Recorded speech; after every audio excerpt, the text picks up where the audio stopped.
고린도전서 4장 6절부터 8절까지입니다.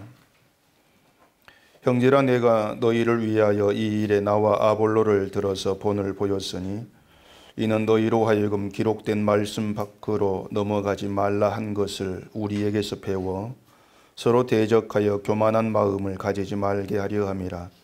누가 너를 남달리 구별하였느냐? 내게 있는 것 중에 받지 아니한 것이 무엇이냐?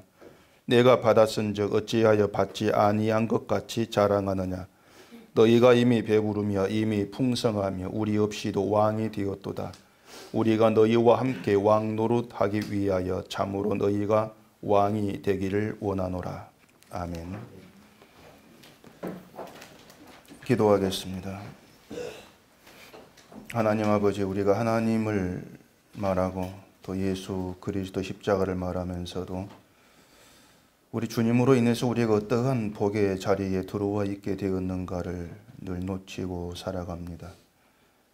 하나님으로 인해서 우리가 허락되어진 그 복의 은총의 선물들, 우리의 삶에서 어떻게 누리고 또 어떻게 그러한 것들을 보고 살아가야 될 것인가를 오늘 말씀을 통해서 알게 하시고 하나님께로 또 받은 것이 있는 대로 살아갈 수 있도록 이 시간도 말씀 안에서 귀한 지혜를 주시옵소서. 예수님 이름으로 기도합니다. 아멘. 지난주에 또 한 분 어떤 분이 전화를 하셔가지고 통화를 좀 했었는데 유독 머리에 좀 남는 그런 말이 있어서 제가 좀 말씀을 드리겠습니다. 그분이 이제 설교를 듣고 뭐 생각하게 된 이런저런 이야기를 하다가 그분이 한 말이 뭐냐면은 지금까지 신앙생활 해오면서 해야 된다는 것만 알았고 안 해도 된다는 것을 몰랐는데 제 설교를 들으면서 안 해도 된다는 걸 알게 되었습니다. 이런 말을 하는 겁니다. 그 말 들으면서 또 제 마음 한 곳에 쿵 하고 내려앉았죠. 이 양반이 또 혹시 제 설교를 또 잘못 알아듣고 안 해도 되니까 하지 말자 이런 쪽으로 또 가려고 하는 건 아닌가, 그런 생각이 들어서 또 마음이 쿵 내려앉으면 좀 두근두근 거렸습니다. 혹시 그럴까 싶어서 또 설명을 제가 또 했죠. 안 해도 된다는 것이 하지 말자는 뜻은 아닙니다. 그랬더니 다행히 그건 압니다, 이렇게 얘기를 합니다. 그러면서 목사님 말은 하고 안 하고에 마음을 두지 말아라, 그런 의미 아닙니까? 그래서 아이고야, 설교 제대로 들었습니다. 그러고 이제 통화를 끝냈는데, 그러고 나서 제가 좀 생각을 한 것이 이 한국 교회가 모르는 것 중에 하나가 안 해도 된다는, 이걸 모른다는 것을 제가 좀 생각을 좀 했습니다. 그러니까 교회가 뭐냐면 오로지 해야 된다 이것만 생각을 해요. 해야 된다 이것만 생각을 하고 안 해도 된다 이 생각을 하지를 못합니다. 그래서 뭔가 안 했다 이런 생각이 들면은 마음이 이제 불안해지게 되는 것이죠. 기도 안 해도 되고 성경 안 봐도 된다는 걸, 이걸 저에게서 여러분들이 한두 번 들은 말은 아닐 겁니다. 그런데 그런 말을 들으면서 여러분들이 어떤 생각이 드는지를 모르겠어요. 저는 그것이 알고 싶다 이겁니다. 어떤 생각이 들까? 다른 목사님들이나 교회에서 들을 수 없는 전혀 다른 말을 제가 자꾸 던지고 있는데 그런 제 말을 듣고 어떻게 받아들이고 어떻게 일을 하는지 사실 전 그게 좀 많이 궁금해요. 혹시 제 하는 말이 목사로서 하지 말아야 될 말, 상당히 좀 불손한 그런 말로 듣고 있는 아닌지, 뭐 충분히 그렇게 들을 수가 있겠죠. 또 기도하고 뭐 성경 보고 이러한 것이 신앙생활의 기본이고 또 중심이다 이렇게 얘기할 수가 있는데, 그걸 하라고 강조하고 또 강조해도 부족할 그런 판에 안 해도 된다 이렇게 얘기하니까 혹시 교인들 신앙 망치는 또 그런 말로 듣지는 아닐지, 뭐 그런 사실 궁금증은 제게 있습니다. 근데 여러분들이 좀 아실 필요가 있는 게 뭔가 하면은 무엇이든 해야 된다 이 생각만 있게 되어지면은요 그게 의무가 돼버립니다. 해야 된다. 그게 의무가 돼요. 그렇게 되면은 자, 기도를 해야 된다. 성경을 봐야 된다. 이렇게 나가죠. 그러면 기도하고 성경 보는 게 의무가 돼버립니다. 신자로서의 의무가 돼버리는 것이죠. 그렇게 신자로서의 의무로 생각을 하게 되면은요, 안 해도 된다. 이 생각은 하지를 못하고 해야 된다는 그 생각에 갇혀버리고 결국은 어떤 의무감에 코가 깨어버리게 되어지죠. 그리고 그렇게 의무감을 하게 되면은 나중엔 했다는 것으로 안도감이 들게 되고 했다는 것 때문에 홀가분한 그런 마음이 있게 되어집니다. 마치 선생님이 내준 숙제를 내가 다 했어. 다 했을 때에 홀가분한 그런 마음이 드는 것과 같다고도 할 수가 있죠. 근데 그런 것들을 제가 자꾸 이제 좀 지적을 하면서 얘기를 해드리는 것은 그건 신앙생활하는 게 아니기 때문에 그래요. 딴 거 아닙니다. 그건 신앙생활하는 것이 아니에요. 그래서 제가 말씀을 드리고 싶은 것은 해야 된다는 이 생각에만 꽉 붙들려 가지고 하지 못했다는 것으로 미안한 그런 마음을 갖지를 마시라는 겁니다. 특히 목사에게 그런 마음을 가질 필요가 전혀 없습니다. 목사가 여러분의 신앙을 감시하는 것이 아니에요. 만약에 여러분이 안 했다는 생각이 들고 그것 때문에 뭐가 내가 신자답지 못하다 이러한 생각이 든다면은 그 생각, 그 마음 그대로 나오시면 돼요. 그 생각을 뭔가 바꾸려고 하지를 마시고 내가 안 했구나. 내가 신자답지를 못하구나. 그 생각, 그 마음 그대로 나오세요. 그리고 제가 십자가에 대해서 말씀을 드릴 때에 그 예수님의 십자가로 인해서 여러분에게 주어진 것들이 뭐고 또 그것으로 여러분이 어떻게 달라졌느냐 여기에 주목을 하시면서 주어진 그 십자가로 주어진 그 은혜의 선물, 은혜의 가치의 무게를 느껴가면 된단 말입니다. 그게 정말 여러분께 필요하고 중요한 문제가 된다는 얘기예요. 예수님 때문에 여러분께 주어진 그 은총의 것의 가치의 무게를 느껴가는 것. 그게 여러분의 신앙의 정도를 가름한다는 것에 좀 생각을 두셔야 되는 겁니다. 이게 무슨 말인가 하면요. 예수님 때문에 주어진 것의 가치가 무겁게 느껴질수록 주님의 은총의 선물이 너무 가치가 참 이런 거구나. 그렇게 무겁게 느껴질수록 그만큼 세상 것에 대한 가치 무게는 줄어들게 되어 있습니다. 상대적으로 할 수 있죠. 그래서 우리가 평생을 살아가면서 여러분이 풀어가야 될 그런 숙제가 뭔가 하면은 바로 성경으로 알아가게 되는 예수님으로 말미암은 은혜와 사랑의 무게를 자꾸 느껴가는 겁니다. 그게 여러분 평생도록 있어야 될 숙제와 같은 거예요. 그런 점에서 이제 지금의 교회는 십자가를 얘기하는 것으로 예수님의 은혜와 사랑을 마치 다 아는 것처럼 여겨버린다는 것이 참 제가 볼 때에는 정말 큰 문제다. 그렇게 생각이 됩니다.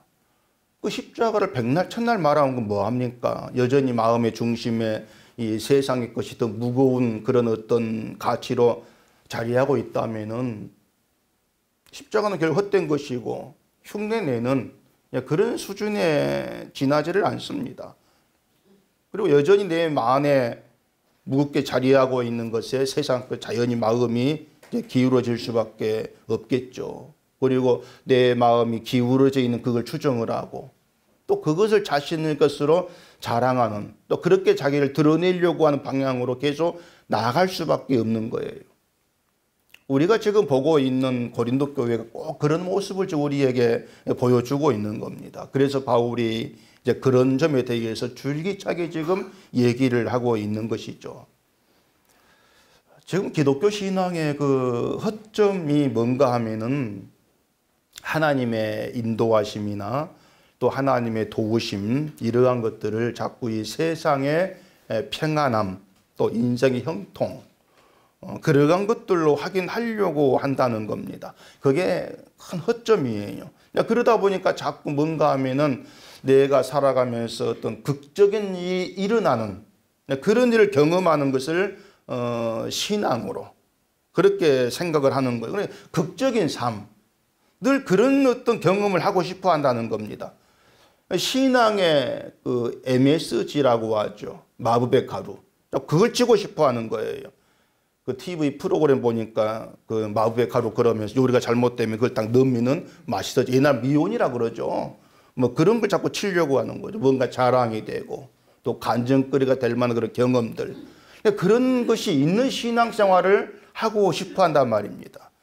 어려움이 있는데 기도하면 지금 당장 어려운 문제가 해결되어지는 그런 경험들. 늘 그런 것이 자꾸 유혹을 받아요. 근데 여러분 늘 얘기하지만 여러분이 살아가면서 매일 경험하는 것은 늘 염려고 불안입니다. 우린 늘 그걸 경험을 해요. 기도한다고 해서 하나님이 그 금방 문제를 해결해 주는 그런 게 아니고 아무 말씀도 안 하신 답답함. 우린 늘 그걸 경험하고 살아가지 않습니까? 자식이 속을 썩여서 기도를 합니다. 근데 우리 기대를 하죠. 자식이 내가 기도하는 모습 보고 마음이 감동을 받아가지고 무릎을 탁 꿇고 어머니 잘못했습니다. 제가 철에 들어가서 효도하겠습니다. 뭐 이런 기대하지 마세요. 백날 기도한 거 봐도 안 바뀝니다. 환상이고 그런 자식 없어요. 근데 우리는 그런 극적인 것, 우리는 그걸 자꾸 기대한단 말이에요. 근데 하나님은 우리를 그런 경험 속에 몰아넣으면서 그런 경험을 하도록 인도에 가지를 않습니다. 그래서 신자라고 해도 살아가는 것은 세상 사람과 똑같습니다. 어떨 때는요 암담할 것이고 어떨 땐 답답할 것이고 어떨 때는 불만만 가득하는 늘 그런 매일을 경험할 수밖에 없는 거예요. 근데 우리가 이제 뭐냐면은 내가 뭔가 그런 상태구나 이게 느껴지면은 자꾸 내가 신앙에서 뭔가 멀어져 있다는 이런 생각이 이제 빠지는 그런 습성이 있다고 하는 거예요. 다 똑같이 살고 있는 것인데 내가 뭔가 잘못해서가 아닌가. 그게 뭐냐면은 신앙의 황상에서 깨어나지를 못하고 있다. 이렇게 얘기할 수가 있습니다. 그래서 현실을 받아들이지를 못하는 것이죠. 이런 것들이 뭐냐면은 하나님의 사랑과 은혜가 현실인데 그 사랑과 은혜보다도 지금 내가 몸으로 부딪히는 현실적인 문제들이 더 큰 무게로 다가오기 때문이다. 이렇게 생각해 볼 수가 있는 겁니다. 그래, 우리의 삶을 걸어간 시각에서 우리가 좀 벗어나가지고 어떤 하나님 관계에서 일하지 못하면은 우리는 신앙을 좀 이용을 해가지고 지금의 불만으로 가득한 그런 삶이 뭔가 좀 만족이 되는 그런 삶을 뒤바뀌지는 늘 거기에만 우리 마음을 두고 하나님 찾고 나오는 그런 거에서 벗어나지를 못해요. 다시 말하면 그건 신앙생활이 아닙니다. 그래서 여러분의 그 신앙이라고 신앙생활은요 그냥 묵묵히 긴 길을 가는 것이다. 늘 그렇게 좀 염두에 두세요. 하나님의 침묵 속에서 그런 답답도 경험하면서 긴 여행을 하고 있는 것이다. 그렇게 여행에 가면서 뭔가 배우는 것이 있고요. 뭔가 알아가지는 것이 있고 그런 경험이 있는 겁니다. 오늘 여러분이 이 자리에 나와가지고 예배 드리고 설교 듣는다고 해서 여러분이 한순간 달라지고 그런 거 아니지 않습니까? 그건 저도 알고 여러분도 아는 모습이에요. 그럼 왜 예배를 드리고 왜 설교를 드려야 되느냐? 지루한 것 같은 그 긴 길을 가고 있는데 그 길을 내가 홀로 가고 있는 것이 아니고 내 발로 가는 것도 아니고 인도되고 있구나. 이걸 배우시라는 겁니다. 오셔가지고 그걸 배우면서 희망이라고 하는 것이 내게 있는 것이 아니고 하나님께 있구나. 그걸 좀 알아가시라는 거예요. 만약 그게 아니면 신앙은 여러분에게 자꾸 어떤 일시적인 환상에 빠지게 하는 환각제에 불과해질 수밖에 없는 겁니다. 그리고 목사는 여러분이 헌금을 노리는 사기꾼으로 전락해질 위험이 농후하죠. 교회라고 하는 거 얼마든지 그런 위험에 노출되어 있습니다. 왜냐하면 사람이 그런 존재이니까. 다 그런 존재거든요. 그걸 우리는 고린도 교회를 통해서 확인할 수가 있는 겁니다. 제가 여러분께 이런 말을 하고 있다면은 아직까지 제가 제정신이다. 그렇기 때문에 이런 말을 드리는 겁니다. 즉 여러분들의 신앙의 이유 가치를 어디에서 또 무엇에서 찾고 있는지 모르겠지만은 그에 대해서 말씀을 드린다면 예수님에게서 신앙의 이유와 가치를 찾으시라. 그렇게 말씀을 드리고 싶습니다. 뻔한 말이라고 생각되겠지만 뻔한 말이 진리고 답이에요. 뻔한 말이.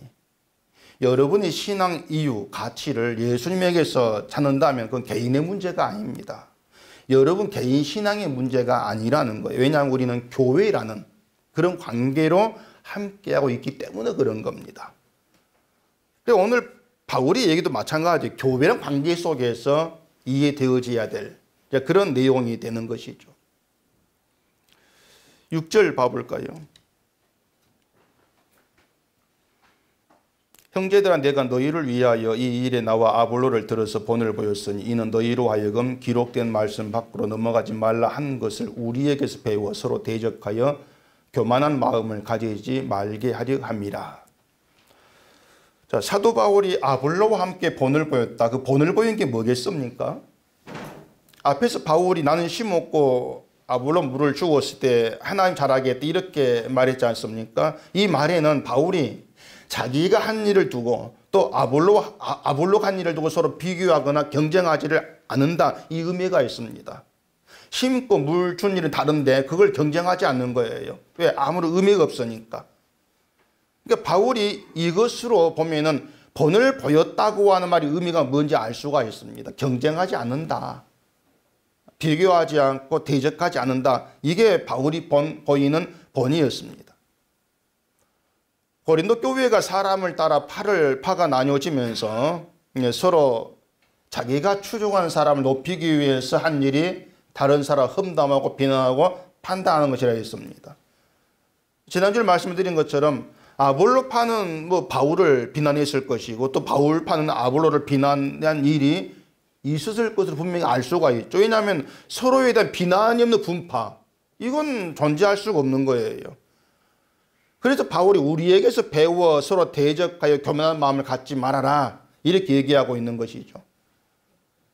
상대방을 비난하면서 자기를 높이는 것이 교만한 마음이란 그런 의미가 되는 것인데, 그게 교만이 되는 것은요, 자기를 그만큼 가치 있는 그런 존재를 보기 때문에 그런 겁니다. 난 높아져야 될 만한 가치가 있어 이렇게 보기 때문에 그걸 교만이라 이렇게 얘기하고 있는 거예요. 제가 신앙의 이유와 가치를 예수님에게 찾으라 이렇게 말씀을 드렸는데, 그 말은 예수님으로 인해서 본인이 가치 있는 존재가 되는 것에 신앙 이유를 두지 마시라는 겁니다. 신앙으로 산다는 거 바로 그 싸움을 하는 거예요. 근데 신앙 이유와 가치를 나에게 두고 나에게 찾으려고 하다 보니까 이 신앙이 개인과 개인의 경쟁과 싸움터가 되어버린 것입니다. 그로 인해서 서로 비난하고 험담하는 그런 일이 비일비재하게 되어진 것이죠. 이름만 교회로 모이고 있는데 간판만 교회일 뿐이지 교회랑 관계가 없는 거예요.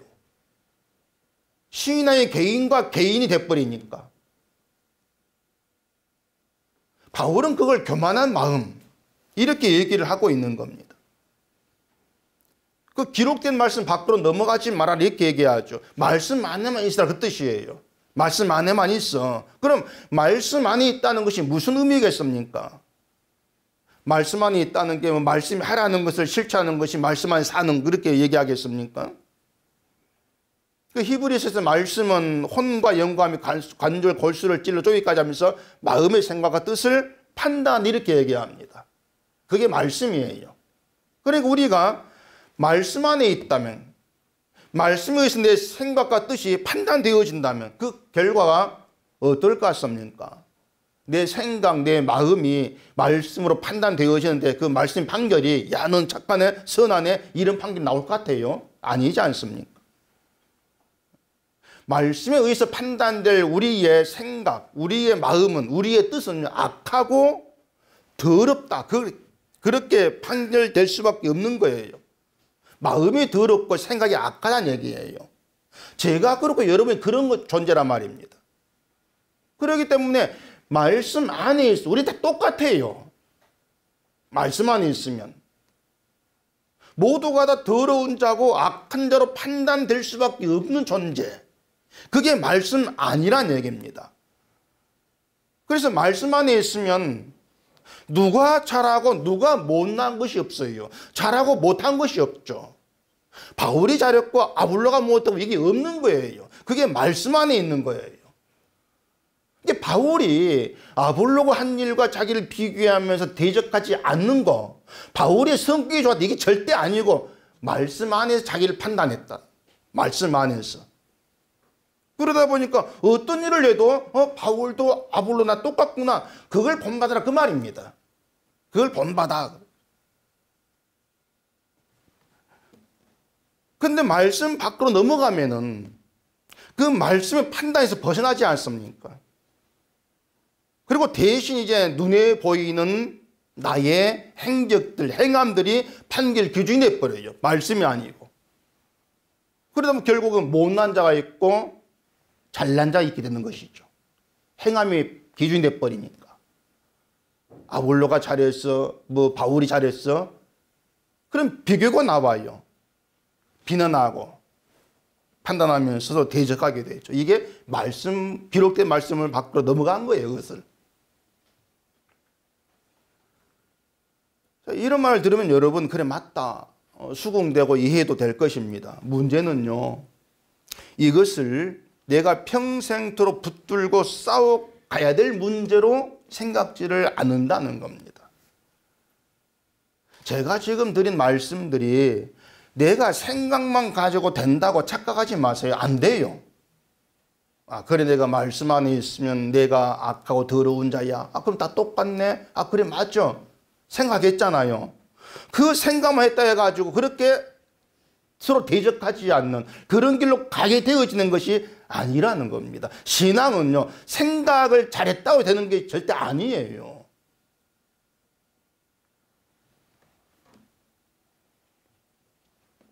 제가 장담하건대 제가 이런 말씀을 드려도요, 설교 끝나고 1층 내려가서 밥 먹으면서 무슨 건수 생기면서 서로 싸울 겁니다. 저 장담해요. 건수가 안 생겼어 조용히 밥 먹고 마는 것이지, 건수가 생기면은 싸울 겁니다. 건수가 심하면은 밖으로 나갈 거예요. 아닐 것 같습니까? 은속교회가 세워지고 오면서 그것을 수시로 경험했지 않습니까? 여러분, 야단치는 말은 아니니까 기분 나빠하지는 마시고요. 신앙이 생각만 가지고 되는 것이 아니라는 것을 아시라는 그런 의미에서 드리는 말입니다. 그래서 평생을 붙들고 싸워가야 될 그런 문제를 좀 바라보시라는 겁니다. 물론 평생을 붙들고 그런 문제를 싸운다고 해서 여러분이 그 문제 해결해 간다, 그렇게 생각하지를 않습니다. 그렇지만 여러분 자신에게서 서로 대적하고 판단하는 것이 사라지지를 않구나, 이걸 실감하는 건 싸워봤을 때 안 되구나, 이게 실감되는 거예요. 싸워봤을 때 안 되네, 내가 졌다, 늘 지고 살아가구나, 이게 실감되는 것이죠. 싸움이 없으면 그런 내가 진다는 실감도 없는 거예요. 그렇게 뭔가 서로 대적하는 문제로 싸워가는 게 있을 때 난 안 되구나, 이런 내가 십자가를 회개하는 그런 존재야, 이게 실감되어질 건데, 그러면서 내가 얼마나 보잘것 존재인 걸 알 건데, 그 싸움이 없으니까, 생각만 있으니까 난 믿어, 난 알아, 그것만 가지고 마치 다 된 것처럼 여겨버린다는 얘기죠. 그게 착각이란 거예요. 그래서 그런 살아가면서 그런 문제 하나하나 가지고 싸움이 있고, 그런 가운데에서 내가 보잘것 존재임을 깨닫게 되어지면서 나의 그 실체를 그대로 가지고 예수를 찾아 나오는 거. 그러면서 주님께 나의 그 연약감을 맡기게 되어지는 거.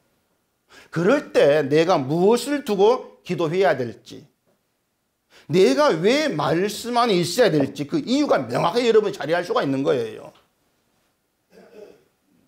거기에서 비로소 하나님이 지금껏 나를 인도해 오셨구나, 그걸 발견이 되어지는 것이죠. 사랑으로 나를 붙드시고 생명이나 복된 길로 나를 끌어오셨구나, 그게 진짜 현실이었구나, 그 사실에 마음이 붙들리는 거예요. 그게 믿는 거예요. 그랬을 때 이제 자랑하게 되고 높이게 되어지는 것이 변화가 생기는 것이죠. 신자의 변화는 바로 그걸 말하는 거예요. 사람 자체가 변하는 것이 아니고 높이고 자랑한 대상이 바뀌어버리는 겁니다. 그게 변화죠. 가치의 무게가 달라졌기 때문에. 7절 볼까요? 누가 너를 남달리 구별하였느냐? 내게 있는 것 중에 받지 아니한 것이 무엇이냐? 네가 받았은즉 어찌하여 받지 아니한 것 같이 자랑하느냐? 자, 누가 너를 남달리 구별하였느냐? 고린도 교회가 남달리 구별받았고 구별한 분이 있다, 그런 뜻이겠죠. 내게 있는 것 중에 받지 아니한 것이 무엇이냐? 고린도 교회가 가진 것 중에 받지 않은 것이 없다. 모두가 받았기 때문에 주어진 것이 뜻이겠죠. 그리고 네가 받았은즉 어찌해서 받지 아니한 것 같이 자랑하느냐? 내게 있는 것 중에 받지 않은 것이 없는데 어찌해서 받지 않은 것처럼 자랑하느냐? 문장대로 풀이하면은 그런 뜻이에요. 자, 그럼 여기에서 이해되지 아니하는 거, 납득할 수 없는 것이 뭐겠습니까? 상식적으로 맞지 않는 내용이 있잖아요. 그것은 받지 않은 것처럼 자랑한다, 그 말입니다. 이게 좀 납득이 안 돼요. 왜 그런지 이유는 아시겠죠? 사람이 자랑하려면 좋은 걸 가지고 있든 좋은 일이 있든지 간에 뭔가 내게 좋은 게 있어야 돼요. 그래야 그걸 자랑하지 않겠습니까? 그러면은 받지 아니한 것 같은 건 자랑이 안 돼요. 없다는 것인데 뭘 자랑하겠단 말입니까? 받았으면은 받은 걸 자랑한다는 거, 그게 정상이에요.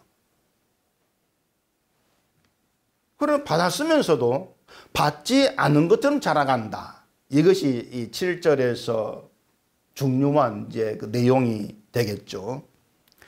자, 일단 바울은 고린도 교회를 남달리 구별된 존재로 지금 얘기를 합니다. 남달리 구별되었다는 것은 다른 사람 비해서 뭐 뛰어난 사람 되게 했다거나 그런 뜻이 아니겠죠. 하나님이 그들을 성도로 부르시고 예수 안에 거룩한 백성 되게 한 것이 남달리 구별한 겁니다. 다르게, 다른 사람 다르게. 자, 그러면은 하나님이 남달리 구별하신 것은 고린도 교회만이 아니고 저와 여러분에게도 해당되는 일입니다. 하나님 여러분 남달리 구별하셨습니다. 이 말은 하나님이 구별한 성도는 근본적으로 다른 존재가 되었다는 뜻인데, 자, 어떻게 다른 존재가 되었겠어요? 그걸 성경 찾아볼까요? 뒤에 고린도전서 15장 48절 보십시다. 무릇 흙에 속한 자들은 저 흙에 속한 자와 같고 무릇 하늘에 속한 자들은 저 하늘에 속한 이와 같으니 우리가 흙에 속한 자의 형상을 입은 것 같이 또한 하늘에 속한 이 형상을 입으리라. 남달리 구별되어서 어떤 존재가 되었냐면은 하늘에 속한 자로서 하늘에 속한 이 형상을 입은 거예요, 우리가. 그게 남달리 구별된 자에게 해당되는 은총이죠. 쉽게 말해서 부활한 예수 그리스도 형상을 입었다는 말입니다. 또 에베소 2장 5절 이렇게 얘기합니다. 허물로 죽은 우리를 그리스도 함께 살리셨고 또 함께 일으키사 그리스도 예수 안에서 함께 하늘에 앉히시니 이렇게 얘기합니다. 하늘에 속했고 하늘에 앉혔고 이 모든 것이 예수 안에서 성도로 부름 받았다는 것 때문에 우리에게 허락되어진 남다른 것들이에요. 남다른 것들. 그런데 그 내용들이 우리의 과연 굉장한 것으로 다가오느냐고 하는 겁니다. 야, 하나님이 나를 남달리 구별하신 것이 이처럼 굉장한 은혜의 선물이구나. 난 몰랐네. 어떤 감격과 감동의 마음이 있냐고 하는 거예요. 아마 없지 싶습니다. 그 이유 중에 하나가 뭐냐 하면 우린 이미 이런 말들이 익숙해져 있습니다. 생각이. 익숙해져 있죠. 머리에 익숙해져 있기 때문에 뭐 하늘에 앉혔다 하늘 솟기 이런 말들이 일단 새롭다는 느낌이 없어요. 새로운 게 아니에요. 그냥 아는 이야기 또 듣는 그런 수준이란 말입니다. 근데 안다는 것이 내가 거룩한 성도가 되었어, 내가 하늘에 속한 바가 되었어, 그걸 안다는 것이지 거기에 담긴 선물, 거기에 대해 몰라요. 하늘에 속했다? 맞죠? 이걸 아는 정도이지 그 하늘에 속한 자, 거기에 담겨있다는 그 선물, 그 은총의 가치의 무게, 이걸 우리는 모르고 있다는 얘기예요. 그러니까 가장 쉽게 내가 성도로 부름 받았다는 거, 거룩한 성도가 되었다는 이것이 뭔지, 그게 나에게 어떤 굉장한 사건인지 이걸 모른다는 얘기입니다. 그걸 모르기 때문에 감사도 감격도 희미해질 수밖에 없는 거죠. 그냥 단지 내가 성도로 부름 받았어, 이것만 있을 뿐이란 얘기예요. 그래서 하나님이 성도로 구별하시고 부르시고 하신 일이 뭐냐면은 복음을 주시는 것입니다. 복음을 주셔가지고 하나님이 하신 일이 우리에게 어떻게 굉장한 일이 되는가 하는 것을 알아가게 하시는 거예요. 그게 복음의 내용이니까.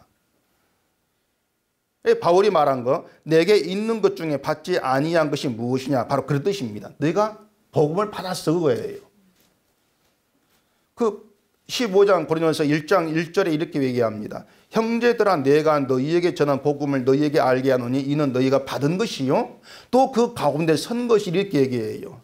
복음을 전해서 복음을 알게 한 것을 너희가 복음 받았어, 이렇게 얘기하고 있는 거죠. 그러면서 바울이 15장에서 말한 복음의 내용들이 딱 나오는데 그 내용을 우리가 머리로 다 알고 있는 그런 내용들이에요. 예수님의 죽으심과 부활, 우리가 부활에 아는 거지 않습니까?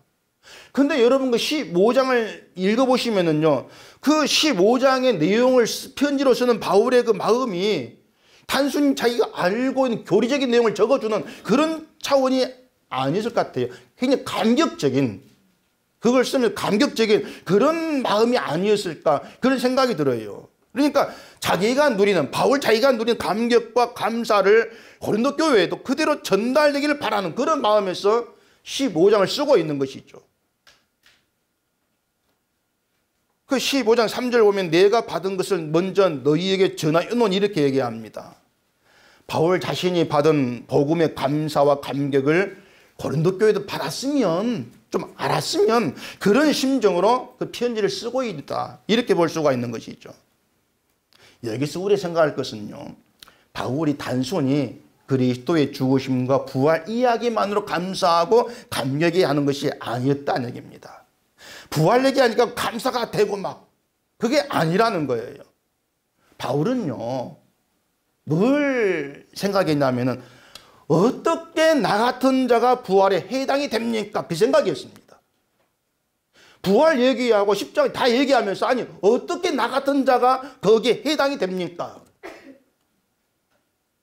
그 15장 다시 또 볼까요? 8절. 거기에 바울의 심정이 나와요. 맨 나중에 만삭되지 못하여 난 자 같은 내게도 보이셨느니라. 나는 사도 중에 가장 작은 자라. 나는 하나님의 교회를 박해하였으므로 사도라 칭함받기를 감당하지 못할 자니라. 그러나 내가 나 된 것은 하나님의 은혜로 된 것이니 내게 주신 그의 은혜가 헛되지 아니하여 내가 모든 사도보다 더 많이 수고했으나 내가 한 것이 아니요 오직 나와 함께 하신 하나님의 은혜로라. 바울이요, 자기를 어떻게 봅니까? 나는 교회를 박해한 나야. 근데 교회를 박해한 나에게 예수님이 찾아오셨던 자체를 분에 넘치는 것으로 지금 보고 있단 말입니다. 굉장히 분에 넘치는 것으로. 예수님이 찾아올 수 없는 자를 찾아왔다, 그렇게 보고 있는 것이죠.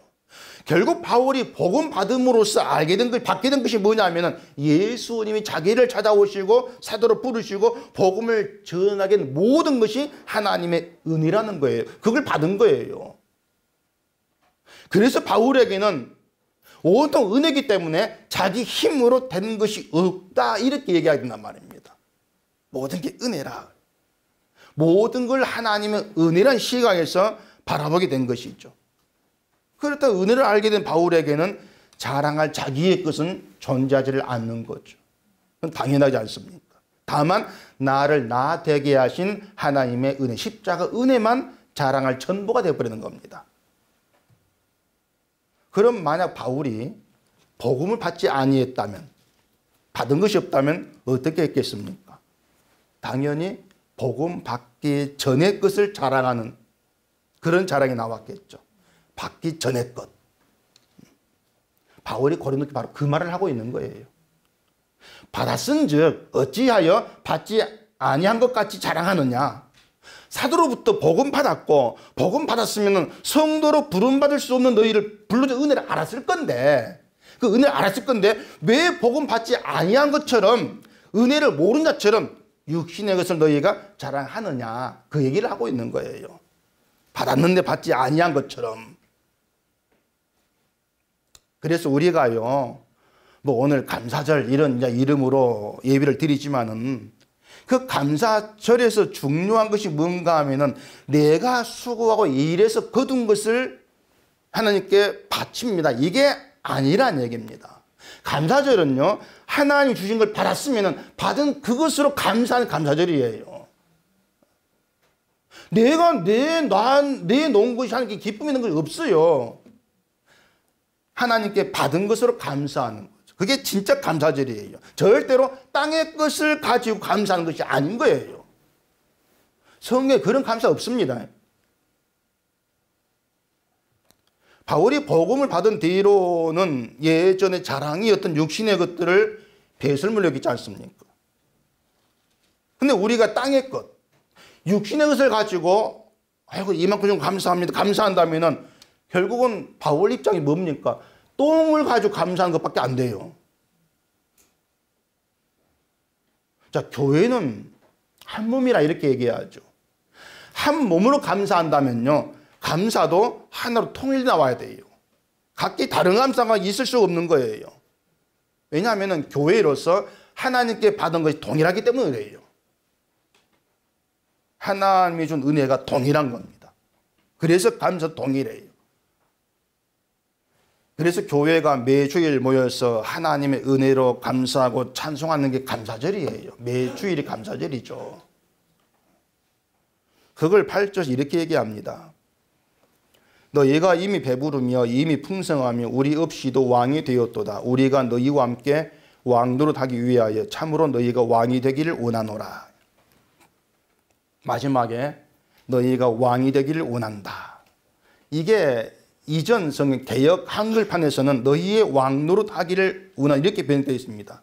의미가 달라버려요. 사도가 고린도 교회에 왕노릇하기를 원한다 이런 뜻인데, 제가 볼 때는 너희가 왕이 되기를 원한다 이게 더 맞을 것 같아요. 왕노릇한다 이게 뭐겠습니까? 왕노릇한다.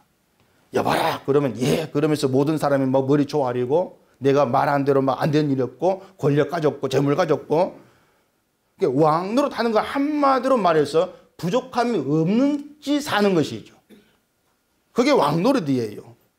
자, 그런데 고린도 교회가 바울이 없이 왕노릇 했다는 겁니다. 바울이 없이. 그게 뭐냐면은 바울이 전한 복음과 상관없이 왕노릇 했다라 그 말이에요. 쉽게 말해서 세상 걸 가지고 배불러하고 세상 걸 가지고 부유하고 그렇게 두고 살아가더란 얘기예요. 세상 것으로 만족해야 하는 그런 삶을 추구하더라. 그게 바울이 없이 왕노릇한 거예요. 그러면서 너희가 참으로 왕이 되기를 원한다 이렇게 얘기하죠. 진정한 왕이 되어라 너희가. 그게 뭐겠습니까? 진정한 왕이 되는 거.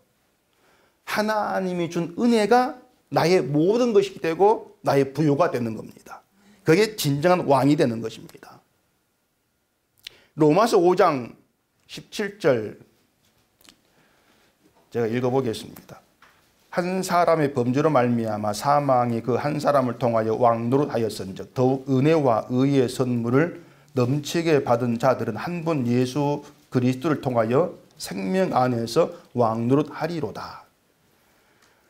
왕노릇은요, 하나님의 은혜와 의의 선물을 넘치게 받은 자들이, 그게 넘친다는 걸 아는 사람들이죠. 넘치게 받은 자들이 영원한 영광의 생명 그 안에서 세상 것을 별것 아닌 것으로 내려보고 살아가는 겁니다. 그게 왕으로 타는 거예요. 그게 진정한 왕으로 사는 거예요. 세상 것을 별것 아닌 것을 내려보고 살아가는 거죠. 세상 것을 자랑거리로 들고 나올 때에 하나님의 성도로 나를 부르셔서 베푸신 의의 선물들, 그 선물들이 내 안에 자리한다.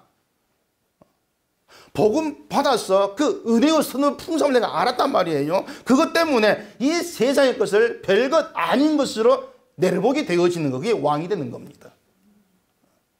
그게 진짜 왕이에요. 그런 의미에서 바울은 교회를 향해서 왕이 되라 너희가, 그렇게 얘기하고 있는 것이죠.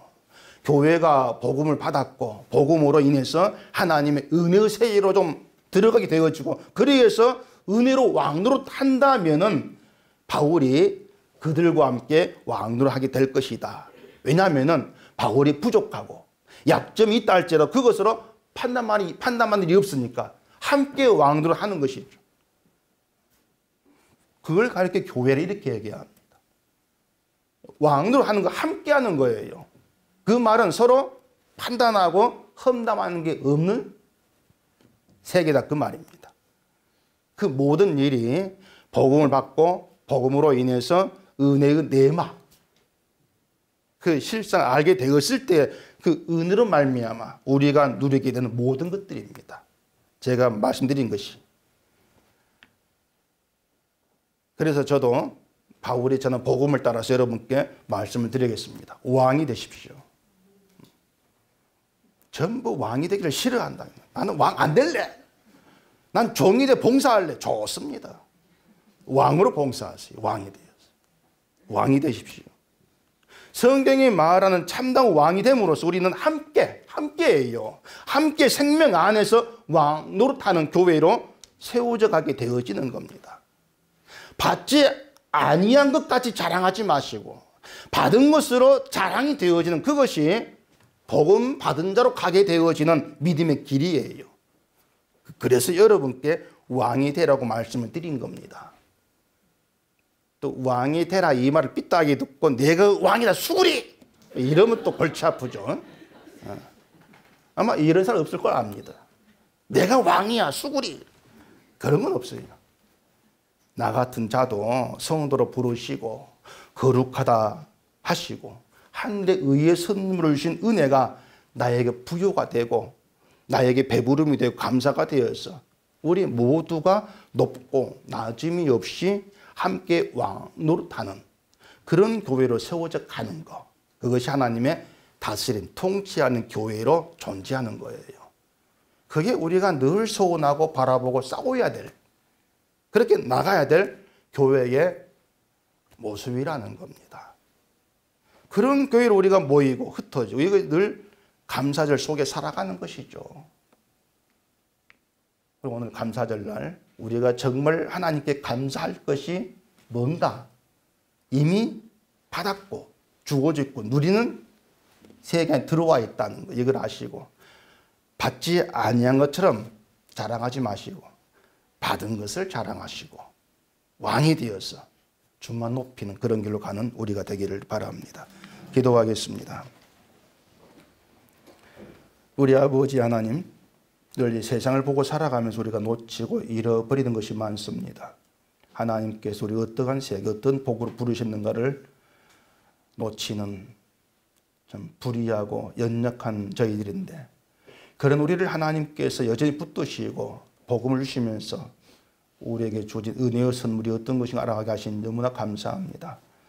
늘 복음 안에서 나에게 주어진 은혜로 말미암아 부요함이 있게 하시고 그게 우리의 전부의 감사가 되게 하셔서 진심으로 바울이 말한 것처럼 함께 왕노릇하는 관계 속에서 주만 높이는 그런 교회로 세워져 갈 수 있도록 저희를 간섭하시고 은혜로 인도해 주시옵소서. 예수님 이름으로 기도합니다. 아멘.